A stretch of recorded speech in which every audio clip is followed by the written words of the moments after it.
Okay, groovy. Welcome back, everyone. This is Joe Driscoll with the Salt City Grind podcast. I can't tell you how very excited I am about my guest today, Whitney Phillips. I've been reading your stuff over the last. I first spotted your articles in The Guardian and in Wired, and I saw Syracuse University. So I was very excited to see these insightful remarks were coming from someone who is based in the central New York area. So I'll just give a brief introduction. Whitney Phillips is the author of 3 books. 2015, This Is Why We Can't Have Nice Things, Mapping the Relationship Between Online Trolling and Mainstream Culture. 2017, The Ambivalent Internet, Mischief, Oddity, and Antagonism Online. And coming out in about a month, what's the release date for You Are Here? I think it's March 2nd, I believe. Okay. So for March 2nd, the book You Are Here, A Field Guide for Navigating Polarized Speech, Conspiracy Theories in Our Polluted Media Landscape. So yeah, welcome to the pod. Thank you so much for coming on. So if there's anything else I missed, you want to talk about your academic career, what type of stuff you teach? Oh, yeah. I mean, well, first of all, thanks for having me on and for that intro. I basically, when people ask me what I do, I sometimes don't really know what to say. It's my life and my career, and so I know it pretty intimately, but it's hard to sort of, I don't really know how to describe it. And so often what I'll just respond with is, I basically study everything that's terrible on the internet. And that's been true for the last 12 years. And so the way you have to do that, though, you have to say that with like a smile on your face, because otherwise it'll just bum people out. But that's the truth. I mean, so basically since 2008, when I started my PhD at the University of Oregon, I decided to write about 4chan, and then kind of have never really deviated from this weird place that started out on the fringes. I mean, it was this subcultural kind of place that I began. But then as the years progressed, it became more and more central to American politics, which was not where I was expecting it to end up. But there we are. So my teaching career kind of maps that as well. I've taught classes on internet folklore. I've taught classes on media literacy. I've taught classes on public debate and controversy. And basically, I teach classes that allow me to kind of track what's happening and to have the focus of the class be stuff in the world in that moment. And probably the best and most exhausting example of that was I taught a 2020 election class last fall, which I'm still tired from. So Right. we would have kind of structured conversation readings that I assigned at the outset of the semester, kind of figuring what kinds of things would come up probably, but knowing that, I probably should only prep for maybe half the class each week, because the rest of the class is going to be whatever is happening in the world. And so, that really is how I approach teaching. I do, as sort of a side point for fun, one of my favorite classes I ever get to teach, and I'm so grateful that the Communication and Rhetorical Studies department allows me to do this, is I teach a cross-cultural monster narrative class, which is especially juxtaposed with the 2020 election class, which was scary in its own way. The monsters class it's doing folklore, it's doing sort of how stories about monsters spread. And so it's the least political class that I teach, and also so delightful. So I kind of do what I please, I guess is the short answer for that.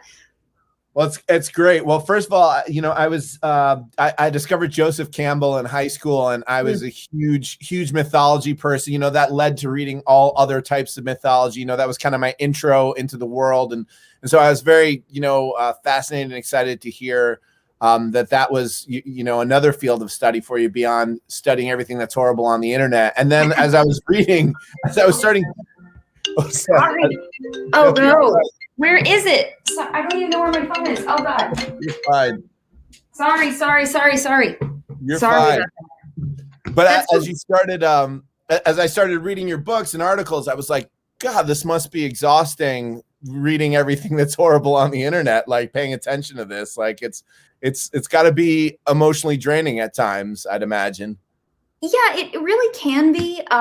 and especially at the outset when it was just dark, that all I was looking at was the really ugly stuff. When I was working on my book, This Is Why We Can't Have Nice Things, the focus there was people who were actively, deliberately tormenting others, and I was Right. embedded with a group of Facebook memorial page trolls. So people who were going after and taunting the friends and family and sometimes the mothers of recently, murdered children, or people who had just died by suicide. And that was very distressing, because I also happen to be a really sensitive person. So that was especially hard, because that was the phase of my research where I was staring into the abyss most directly. I mean, I was on 4chan every single day. That's what my research was. And as things have sort of expanded in terms of what I'm interested in, I sort of went from looking at the really ugly stuff to then thinking about, okay, well, what are some of the ethical implications here? What are some of the ways that we can, collectively and individually make changes to how we engage online? How can we try to make things a little bit better? And that was the beginning. We started focusing on that, my co-author and I, in The Ambivalent Internet, which was, we were writing that just as the white nationalist alt-right was sort of on its ascendancy. And so the way that book publishing works, you get a bunch of opportunities to edit the book as you go. But then there reaches a time where the pagination has been set. You can't change it any further. You're done. Right. And we reached that moment, and on the day after the election in 2016. So we couldn't make any additional changes, but we had to, this is the final copy edit. And we had to plead with them. Can we please put in a footnote about what happened? And so that book kind of represented a shift in this focus from the explicitly dark stuff to some of the consequences that were becoming increasingly apparent of what some of these coordinated campaigns were capable of doing. But then this most recent book really took an even further zoomed out view. What can we do to fix this? Here's Right. the problem. Here's how we got there. But what can we do? And I have found that although I still talk about what's terrible, I still have to focus a lot on how we got to this place and the disruptive, often devastating things that happen as a result. I'm really focused on solutions, and that policy solutions, larger solutions, but also individual solutions. And so I'm not at the end of this road, and it's been 12 years of just looking at this really upsetting stuff. I might even be a little bit, not optimistic, that's the wrong word, but I feel resolved. And I feel that there are important conversations that people are willing to have now that they weren't willing to have 5 years ago. So I don't feel destroyed by the work. If anything, I feel kind of more focused on continuing to do it, and really appreciative of all the other people who are doing similar kinds of work. So it's been hard, but it also, I don't know, I feel like I really have kind of found a kind of moral, some moral guidance, I guess, that it's not enough to just describe what's bad. It's also important to think about how we can do better. Yes. And so that keeps it from feeling too heavy. Although, there are certain moments like during the insurrection and its aftermath where things feel scary and big, because they are both scary Right. and big. And the challenges we face are enormous, but we haven't crossed the precipice, I don't think. So, that's something that at least allows me to wake up every day and feel like there's purpose to this, because things can change if we are willing to buy into the need that they change. Yeah, absolutely. I was listening to a really great, I'm a big Sam Harris fan. I don't know if you ever checked his podcast, but the last episode, his guest was talking about, kind of World War II, and how, in a similar cycle of 100 years, it felt like everything was getting out of control, but the ability to recuperate and, redirect society in such a short period of time that happened following that, and kind of like, maybe we can do that proactively this time. But, I really want to tuck into, as you said, some of the solutions, how do we start unpacking this? How do we start talking? But I guess to start out, I had a few pre-prepared questions, but my thought is I wrote a post that went relatively viral about my personal experiences. I was at a community meeting, and this kind of older gentleman in his probably 50s pulled me aside, middle class, upper middle class in a very nice neighborhood, 2 kids, successful business from a family of Democrats. And we were there to talk about the soccer field or whatever it was, some small local matter.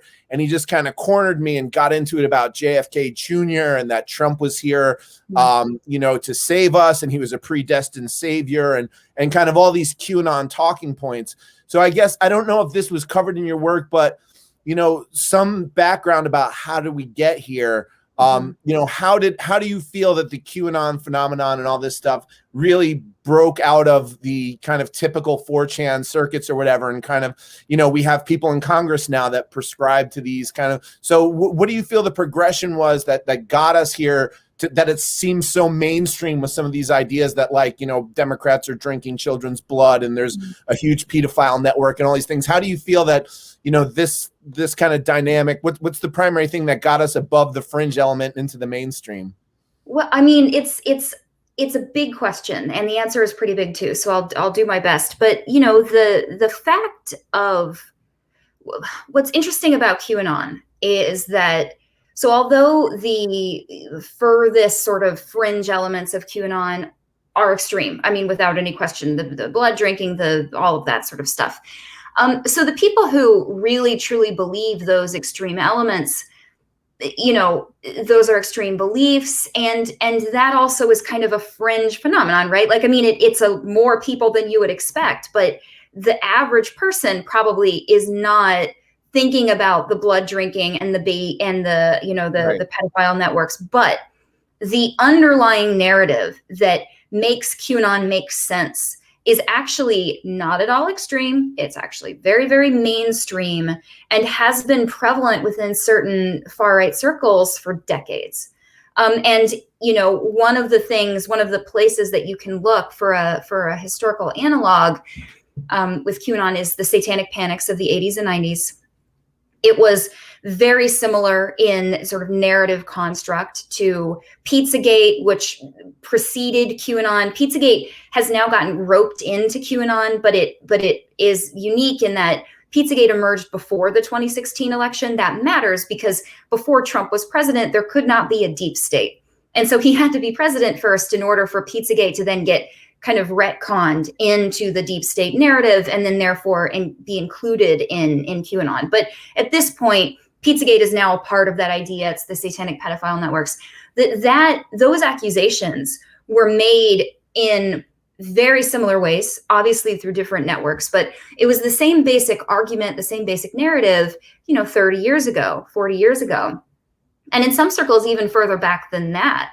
So the narrative, the basic narrative of QAnon is older, but it also taps into 2 really prevalent conspiracy theory templates, you could say, that are extremely prevalent within United States history and particularly within far-right circles. And one of those is known as the subversion myth. So it's the evil internal enemy myth. It's this idea that some un-American other, very often historically, the un-American other has been immigrants, it's been Jews, it's been, people deemed not one of us, in scare quotes, that they're hiding in plain sight and they are out to sort of take over the government or take over our communities, destroy our families, destroy our narratives, or our neighborhoods, excuse me.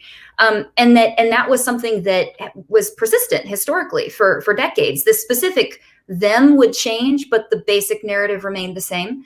And also similarly, you would have, starting in the 1960s, you started to see a lot of anti-government conspiracy theorizing, that the government was basically out to get you. That looked a little bit different on the left and on the right. You had an equivalent amount of conspiracy theorizing happening on the left and right, but it took a different form.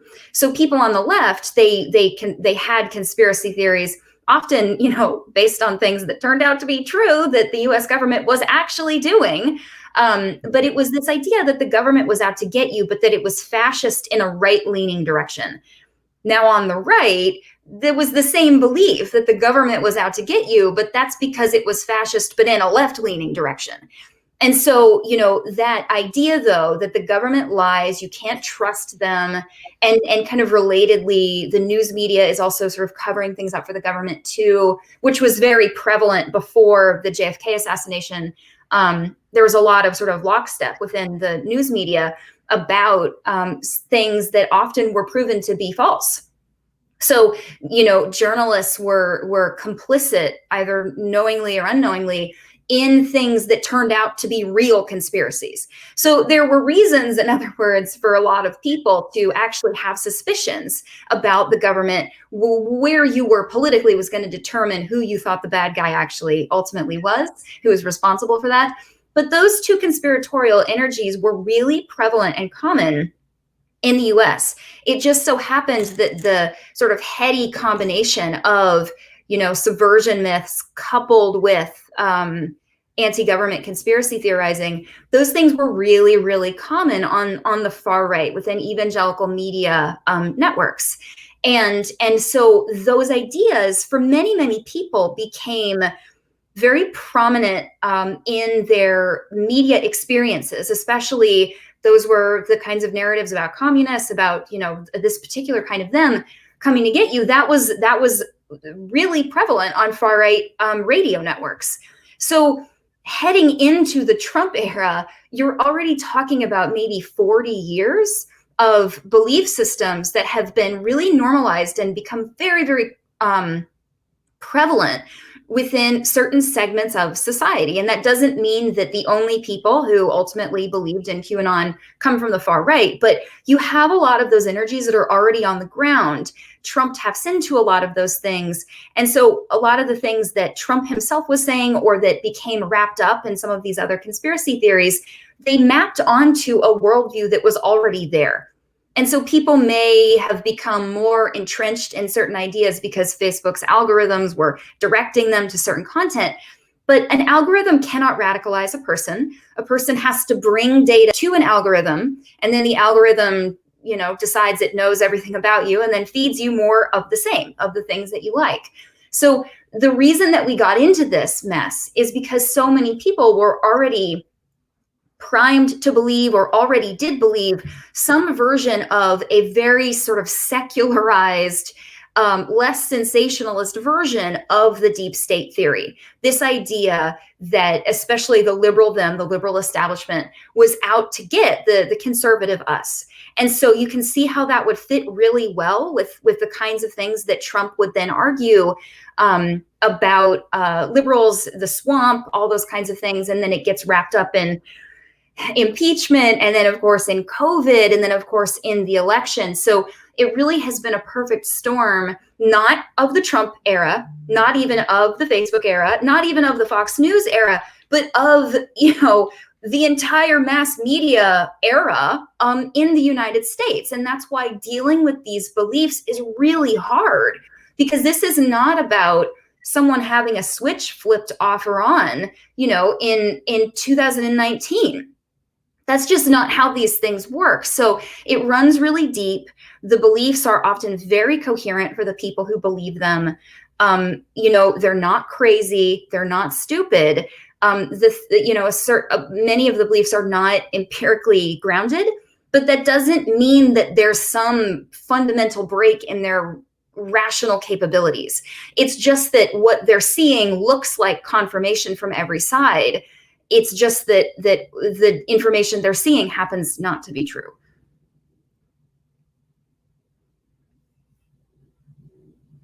Oh, you might have frozen because I can't. Oh no.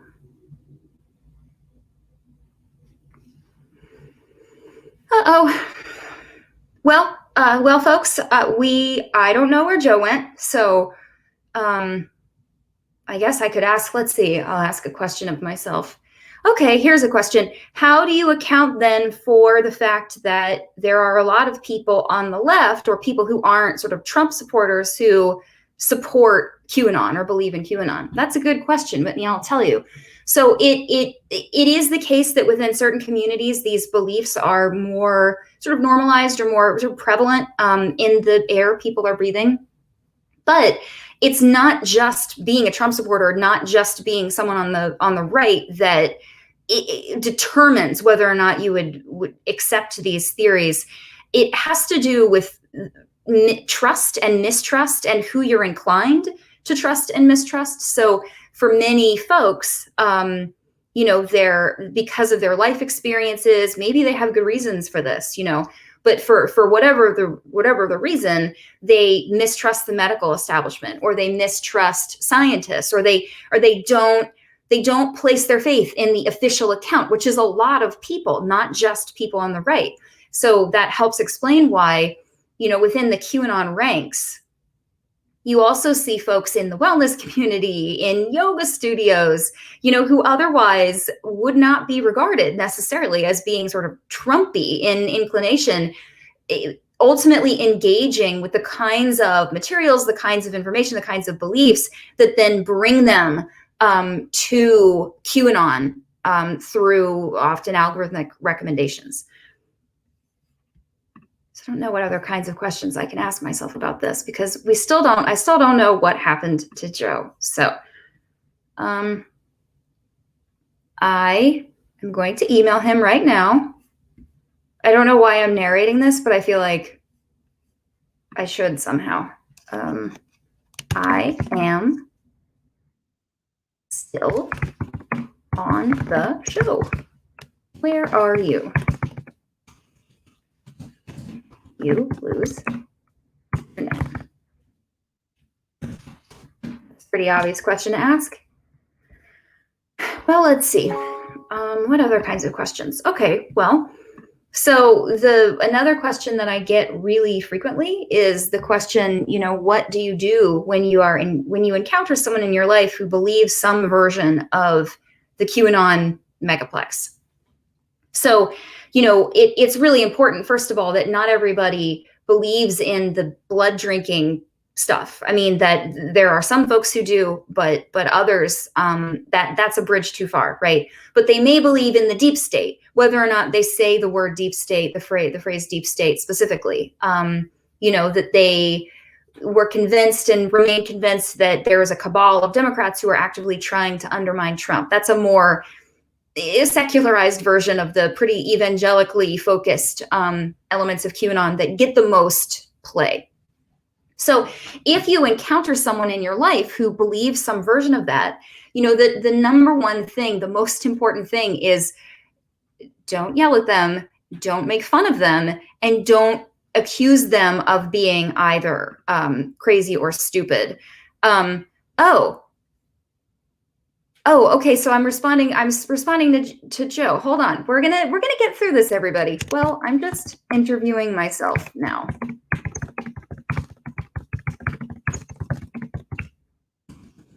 Is that all right?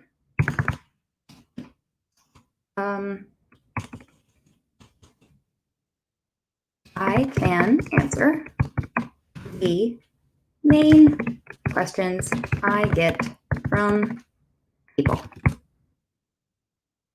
And then maybe some of it will be usable.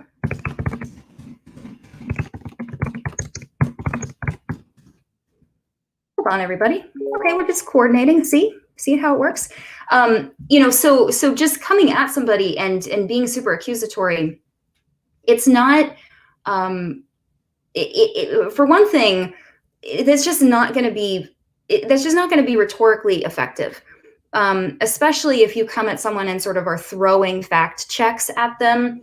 Those of you in the audience who maybe have tried this before will probably already know from experience that tends not to work. That if you are talking to your uncle about QAnon and your uncle is saying the things that they believe to be true about QAnon, just saying, no, you're wrong, is not going to be the thing that convinces your uncle. That's just not how it works. And it may even make your uncle or whomever, or your younger brother or anybody, your neighbor, it doesn't matter, that may even make them more stubborn, more resistant, because, within the conspiratorial landscape, the kind of person who would deny the deep state is exactly the kind of person who would be part of the deep state. So, just by pushing back against it, you can actually reinforce the conspiratorial frame. Okay, we're talking to, well, I can stop talking. I can stop talking if you want me to myself, if you like, but I just tried to not panic. We're just figuring this out. But when you think about, okay, well, what could we do? What could you do? So if fact checking is not going to be helpful to your uncle or to your younger brother or whomever, one of the things that's really important to remember is to think about how old some of these beliefs might be, or how kind of entrenched in somebody's identity, because that's the tricky thing, right? That people aren't making logical arguments when they are professing belief in a particular thing. That's a reflection of identity. Oh, hey, he's back. Wait, no, he's not. Okay, he popped back up for a second, and now he's here. He's okay, perfect. Well, and now you can just hear me continue to answer the rest of this question. I just rolled with it. Please do. Thank you for keeping it going. My internet went out in my house. I don't know why, but I got my cell phone spot. But please go ahead. Hey, that's awesome. Well, I was just talking to the good people about, if your uncle or younger brother believes in QAnon, how should you not respond, and how might you respond that could be effective? Right.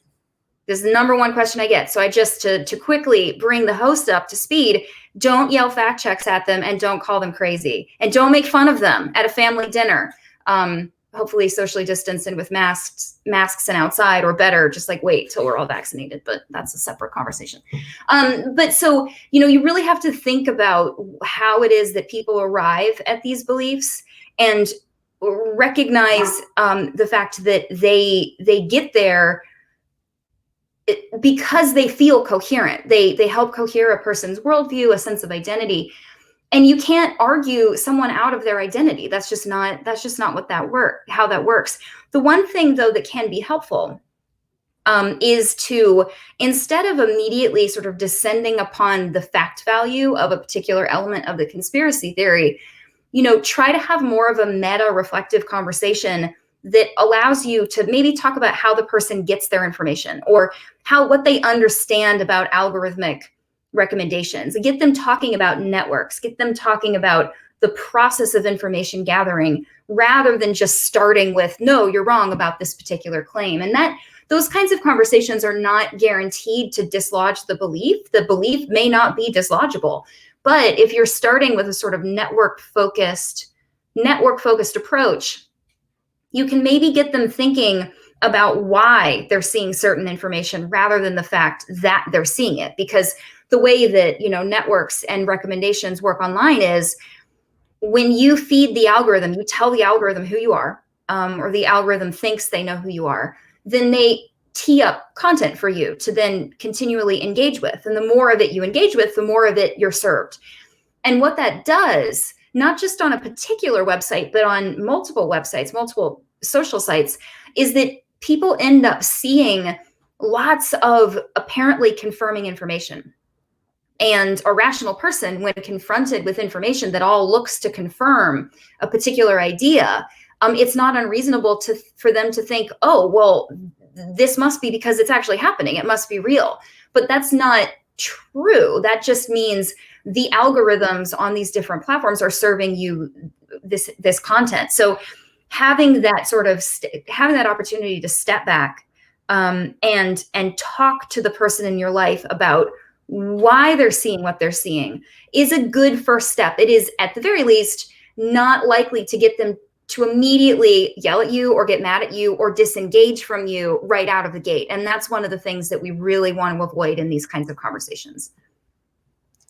Absolutely. I appreciate that. I don't know if you touched on this, because I lost signal there for a little bit, but in your article, you talk about deep memetic frames of of QAnon people. Do you want to explain that? I mean, did you already touch on that, or do you want to? I did not. No. I was sort of gesturing to the idea that, these ideas are deeply held beliefs and fundamental to someone's identity. But in some of the work that I've done, one of the ways that we have sort of operationalized that idea, we use the concept, my co-author Brian Milner and I, deep memetic frames. And that concept is pulling from a number of different studies and ideas within communication theory and media studies as well.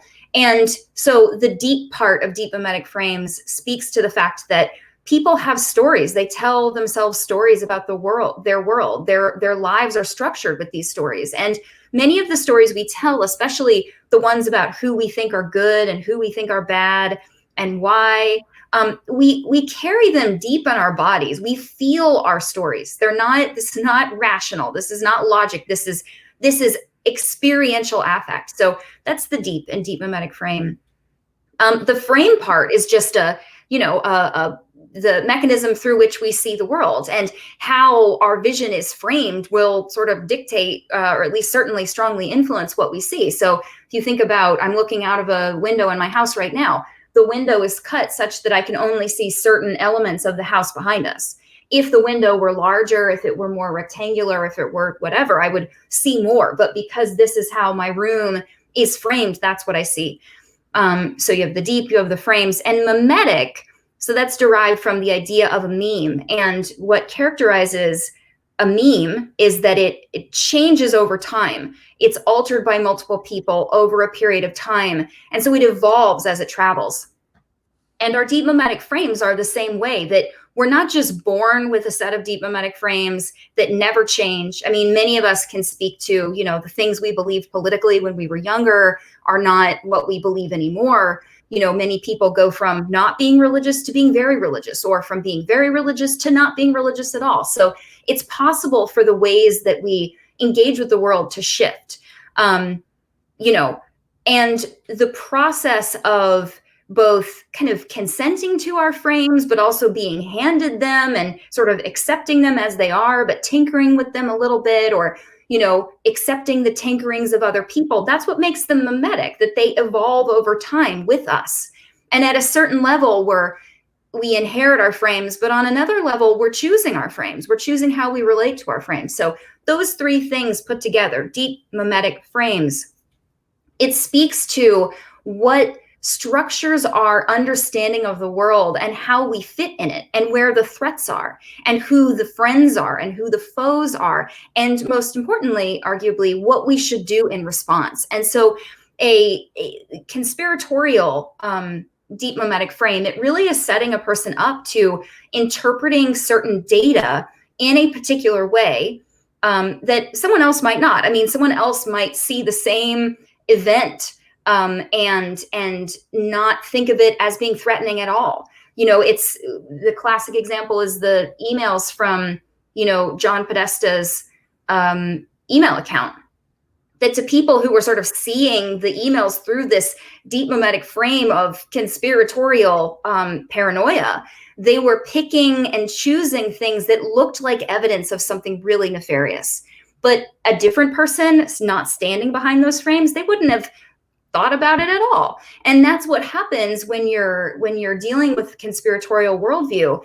It's not just a narrative. It's a way of being in the world and a way of seeing and interpreting information. So when you try to throw a fact check at somebody's deep memetic frame, it is going to bounce off of you and probably hit you in the nose. Like that, it's not permeable to your fact checks, because it's not about facts. It's about experience. It's about embodied sort of ways of being and seeing and thinking and interpreting. So that's what makes attempting to debunk conspiracy theories so incredibly difficult. Right. So if I understand you correctly, you've kind of said, one, don't mock, don't try to mock people. Don't try to out fact them with a New York Times article about a breakdown, because that's not going to do it. So if I understand it correctly, is my wife had a line that always resonates with me, because, I use social media a ton. I'm totally an addict. I have no, delusions about, what my own habits are. And I use it, politically all the time. And, I do my best to only share information that I've got from 2 or 3 different sources that I've really sussed out. And her line to me is always treat every day like it's April Fool's. Like every meme you see, like research it as if you go from the basis that this is fictional. And, even if it seems like, one meme that I shared a couple of weeks ago was about Biden's inauguration. The day before inauguration, I saw someone who I trusted, who is politically savvy, that was, in the same field as me, share a meme that said, at 11:30 is the inauguration swearing in, and it was all wrong information, and I shared it and I was like, oh my God, this is like the first meme that I haven't gone and fact checked. And it was about the most mundane things, but it was completely wrong information. So I guess is the advice kind of to get Q type people to question, kind of engage them in that conversation about where are you getting your information from? Are you kicking the tires on all this? Is that kind of where we want to guide the conversation to make it productive in your thoughts? Well, I mean, part of the danger potentially there, it sort of depends on the relationship you have with that person. Because they might, if you're nudging them too hard, or if you're saying, did you fact check that might automatically put you in the category of like deep state agitator. And so directing people to facts can be fraught. But having a broader conversation about information networks, how algorithms work, again, it's not about sort of engaging on the substance of the belief. It's more helping someone situate themselves in a broader network environment. Because we all fit within a broader network environment, regardless of what we believe. Everybody is subject to recommendation algorithms. Everybody is subject to these different sort of processes online.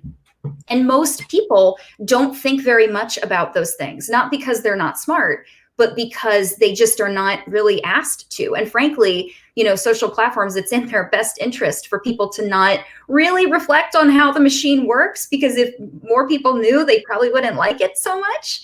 And so just having those kinds of conversations. The other thing that I would recommend, and not everybody is in the right headspace, especially now. I mean, we're all tired and we're all stressed out, and having difficult conversations with, for instance, our racist uncles might be a tall order. Or, depending on what your life circumstances are, if you're a person who is potentially at risk from some of these conspiracy theories, because many of them are white nationalist or white supremacist and violent. And it's not maybe fair to place the burden of having these conversations on people who are in danger from white nationalism and supremacy. So not everybody can do this in the same way, but when it's possible, sometimes just getting a feel for somebody's deep memetic frames. Deep memetic frames, it's interesting because algorithms are essentially deep memetic frame detectors, that they're designed to kind of figure out like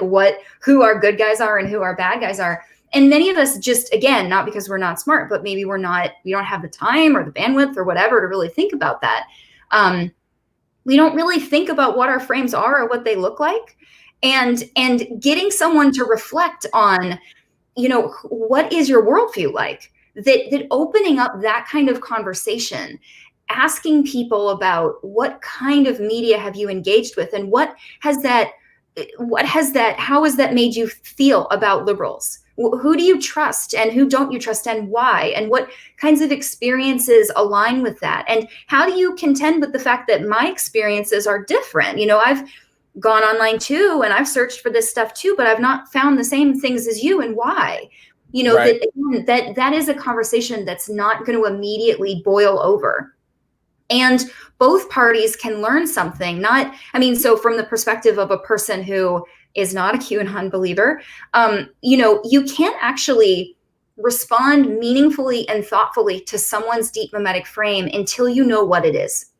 That until then, you might make assumptions about what they believe and think that certain things are going to convince them. But for example, your point a minute ago about don't share a New York Times article, part of the problem with sharing a New York Times article is that believers in the QAnon megaplex of theories are also the people who are going to think that the New York Times journalists are liars. Right. So their worldview is that evidence, what might look like evidence to you, is not going to look like evidence to them. And that's something you can't even really be sensitive to until you understand where they're coming from. And so that's not just a kumbaya call. I mean, I think that having respectful conversations is important. We need to be able to communicate with each other. That's like pretty fundamental to democracy. But it also is just simply not effective rhetorically to jump to conclusions and get super mad and start making fun of someone. That's just not going to get you to a place where there's a possibility for understanding. Yeah, I've definitely spent, not in this framework, but I've definitely spent a lot of time, bantering online with folks like this, and definitely taking, some of the paths you're talking about. I think, mockery and jumping to those conclusions is, counterproductive. And it's not an issue of do you have the right to do that or whatever. Mm-hmm.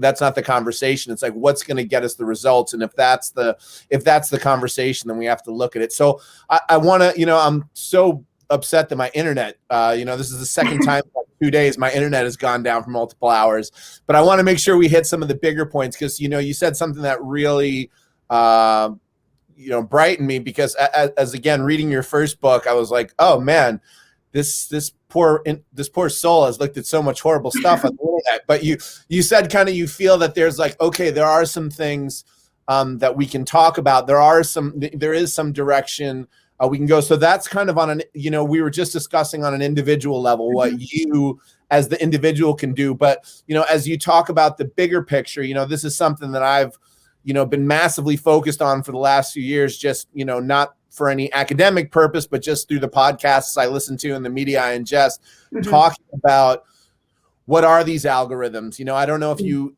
did the, there was I think it was the New York Times had the Rabbit Hole podcast that really got into the weeds about what these algorithms are and where they're directing you, and what role that, what responsibility do social media companies have in, there was someone who was talking yesterday about, social media algorithms directed everybody to Alex Jones, and it was like, this is great, this is candy, this will keep them online for another 4 hours, and then all of a sudden it was like, all right, he's banned, like he can't, and it just shows the unhealthiness of the, of the dynamic. So I guess, just to spark on that topic, I guess I would assume that some of those algorithm conversations and transparency are part of, what thoughts are beyond the individual. But what are your thoughts beyond the individual? How I as Joe deal with QAnon? How does we as a society, what are some of the steps we can take to move outwards? Yeah, I mean, it's really important to deal with the platforms. The platforms should have responsibility for what it is they allow to be posted to their sites. The COVID crisis and all of the misinformation that flourished around anti-masking stuff and other just falsehoods about the virus really drove home that, speech on social platforms, it's not just speech. It's also very often an issue of public health, and COVID is the most obvious example of that. But the kinds of beliefs that people can hold, of course, there's free speech, freedom of expression issues to contend with. But what do you do when a space is so unhealthy that a functioning democratic process is simply not possible? And that's kind of where we are here, that the platforms have allowed things to get so bad for so long that they've really needed to take some extreme steps in banning Trump. And ultimately, given what happened after the insurrection, I understand that decision, but I took no joy in the decision, because they should have been dealing with it from the very beginning. The fact that it got this far and it got this bad, their hands were forced in a lot of ways, even just from a public relations perspective. I mean, this is what the majority of the people wanted them to do. And they have based a lot of their moderation decisions off of the sort of spirit of the marketplace, which sometimes that means their decisions are good ones. But I don't want the spirit of the marketplace to dictate these moderation decisions that impact the functionality of our democracy. That's not good enough. So the platforms need to alter how they look at moderation is very hard. Let me be really clear. But thinking about what kinds of content moderation policies there could be, or how they could be more consistently and transparently enforced. Because part of the problem is that they have nice sounding content moderation policies, but they're not uniformly enforced in that way. Some people get away with stuff, other people don't. So there needs to be consistency and transparency there. And we need to figure out, there needs to be transparency around algorithms so that we know what they're doing and why they're directing people to certain places. But I think that we are only dealing still with the tip of the iceberg, so to speak, if we are focusing the solutions on the platforms. That what happens on the platforms is, it's a structural problem, but it's also a symptomatic problem of much deeper cultural divisions and issues within our culture, totally offline, that need to be dealt with. So yes, I mean, deplatforming, demonetization, content moderation, all things that are specific to platforms, those we need to do those things. Like, those things are sometimes appropriate. I mean, moderation is definitely appropriate. But demonetization, deplatforming, those are tools in a toolbox for dealing with the worst offenders. And it's a question of how do we use it more effectively. But if we just do those things, if we just focus on the platforms themselves, that's not where all of the problems come from. Platforms exacerbate existing social problems, inequity, sort of inequalities, structural inequalities. But those things precede the internet, and people bring their biases, their vitriol, their vengeance from offline spaces to online spaces. And so for me, when I think about where do we go, where do I want to put my resources as an academic and researcher, I'm not thinking about the platforms. I mean, other people are, and I'm very glad, and they're very smart, and they're going to do a good job sort of thinking through the deep complexities here. But for me, I care about K through 12. That thinking about how we teach not just media literacy education in a sort of narrow sense, but also how do we teach media history? How do we situate people within the last 60 or 70 years of mass media? That is something that we need to do, because a lot of these QAnon beliefs, they percolate up from pretty far right networks and have been allowed to become very normalized. And that process, the network structures, the economic incentives that have allowed that to happen need to be interrogated as part of a civics understanding of the United States. And so, we need to do a better job teaching these things to young people. I don't know, what interventions are possible when you're talking about, the man in his 50s you were referencing earlier who cornered you at the meeting. Someone who's really set in their ways. There are intervention strategies. There certainly are ways to not make fights worse. There are better ways to have conversations that aren't immediately going to backfire.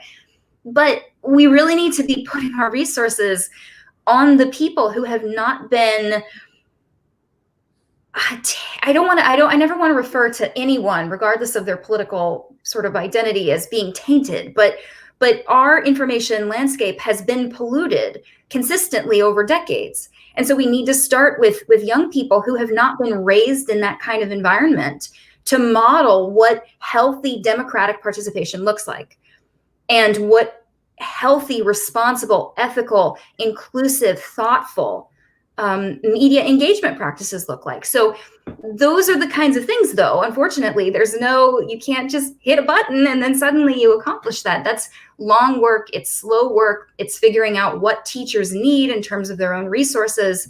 It's everyone being willing, or a significant percentage of the population being willing to interrogate their own deep memetic frames and thinking about why they believe and feel the way that they do. And what kinds of problems might that be causing inadvertently? Because again, our algorithms know what our deep memetic frames are, but we often don't. Right. So it's going to take a lot individually and culturally. And the question is whether or not people are going to be willing to put that work in. Absolutely. It's really interesting to hear you say that, because that was something that I just kept posting. And one of the first comments we had on the podcast was my friend Chris saying, talk about the impacts of low literacy and critical thinking education, because I feel like, that was where my head went so many times throughout this thing. It was like, man, we really haven't focused on critical thinking and kind of, pulling outside and being self-reflexive. And, and that's not just to say QAnon people, like you're saying, getting everybody in America to question their own, deep memetic frames, and they're kind of, looking back at it. I think in that lies, a lot of our solution. I know we wanted to keep it to about an hour. So maybe I'll just ask one or two more questions. I had a lot more to get to, but we had the internet crash. I tried. Hopefully, maybe I got to something that you were going to ask. I did my best. I did. That was actually my next question, was a quote from one of your pieces about, how do we engage with individuals from QAnon online, and how do we, so that was actually my next question. So Perfect. I'm sure we didn't miss that much, but I hope you will come back when the book comes out. Oh yeah, absolutely. And we'll speak specifically about that. But one of the quotes that kind of caught me in the first few chapters of This Is Why We Can't Have Nice Things was something you said: trolling embodies precisely the values that are said to make America the greatest and the most powerful nation, with a heavy emphasis on the pursuit of life, liberty, and the freedom of expression. Mm-hmm. And what that kind of triggered in me was the Spider-Man quote of, with great power comes great responsibility. And kind of, I wonder, so I wanted you to kind of expand on that. What is it that's so deeply American about, the trolling culture, and by that, I think by extension, some of the online irresponsibility that's come up. I think probably that's what you were pointing at, but I don't know specifically. But, in my mind, it's kind of like, oh yeah, we want freedom, freedom, freedom. And it's like, what about responsibility or accountability with freedom? It's like, no, that's not part of the American experience. Like, we're about the freedom and not necessarily any other aspects that go with it. But if you could expand on that concept, what did you mean when you wrote that? Sure. I mean, well, in that book, I was referring to subcultural trolls on and around 4chan's B board. That was a different culture than maybe when people hear the term 4chan now. It's become pretty synonymous with white nationalists and supremacists. And when I was writing that, it was still problematic in all kinds of ways, but there wasn't such a clear ideology, and it wasn't so explicitly right-leaning. That happened after the fact. It's a long story. That could be its own podcast. But so what I was referring to there is that, the trolls that I was studying, they really embodied this idea that if they could do something, it was their right to. It didn't matter what the consequences were for other people. If it was there, they could take it. And not only could they should, because it was available for them to do so. And so they kind of embodied this sort of weird manifest destiny in some ways, that they were never asked by themselves or by anyone else to think about the consequences of their behaviors. Everything just got to be, for their own benefit, and their own benefit was lulz. It was the amassing of a particular kind of laughter that indicated the emotional distress of the victim. That as long as they were getting what they wanted, that they were experiencing freedom for themselves, that was all that mattered. And that was their only ethical obligation, was to their own self-interest. And that has some parallels to the moment that we're in now. But if I were to kind of situate that quote in our current moment, I would really, and to speak to your question specifically, in the United States, it's not just that we value or are sort of trained culturally to value freedom. It's that we are culturally trained to value a particular kind of freedom. And that kind of freedom, it's known as negative freedoms. It's freedom from interference, freedom from censorship, freedom from anyone telling us what we can do. That we should be able to do what we want at any time, just like the trolls were doing. They wanted to extract lulz from, the mothers of a child who just died, then that was their right to do so. The problem with freedoms from is that they are entirely focused on the individual.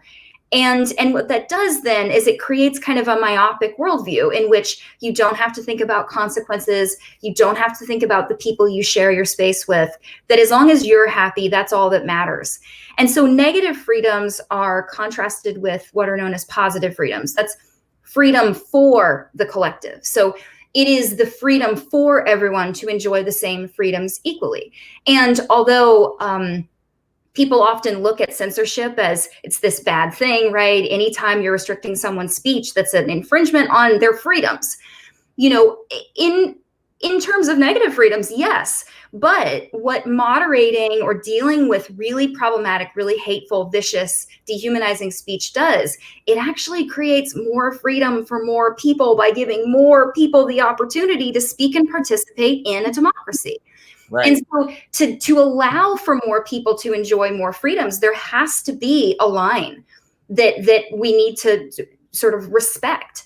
And so, you know, social platforms have always valued freedoms from, both because that's the cultural ethic of, you know, this sort of, we want to do what we want, information wants to be free, but you also can't monetize data that hasn't been placed on a website. So there's just this dual tension, this dual pressure to allow as much to spread as fast as possible, because that's good for freedom, right? But the downside, the problem is that actually interferes with so many people's freedoms who are now not able to speak. They're afraid to speak. Other people's speech harms them and means that they can't participate meaningfully in democracy. So part of what needs to happen in all of this is that we need to shift our focus from negative freedoms to positive freedoms. It's the same thing in the mask debate, right? People who get mad that they're being required to wear a mask because that interferes with their freedoms. Well, but by you wearing a mask, that ensures the freedoms and health of others. And so there needs to be sort of a shifting in our sense of responsibility and obligation to each other. And so, you know, hopefully through, I mean, it will take a lot of interventions. Again, you know, at the educational level is where a lot of this work has to happen. But we have to move from negative to positive. And once we do, we'll be able to better build networks that can actually allow for the maximum amount of participation and engagement and diversity and expression. I love it. You know, the one thing I always, the quick line I always love was, you know, your right to throw a punch stops at the bridge of my nose, you know, like, you know, it's kind of this thing like, I have the right to do it. Well, yeah, like you were saying about masks, you know, it really is, you know, we have to have a more nuanced and complex view of everything if we're going to move forward. So with that, I know you have another appointment. I appreciate you taking this hour out of your time. Thank you so much. And really, I would do this like, you know, once a month, however often you want to come back. Hey, that's amazing. Just shoot me a line.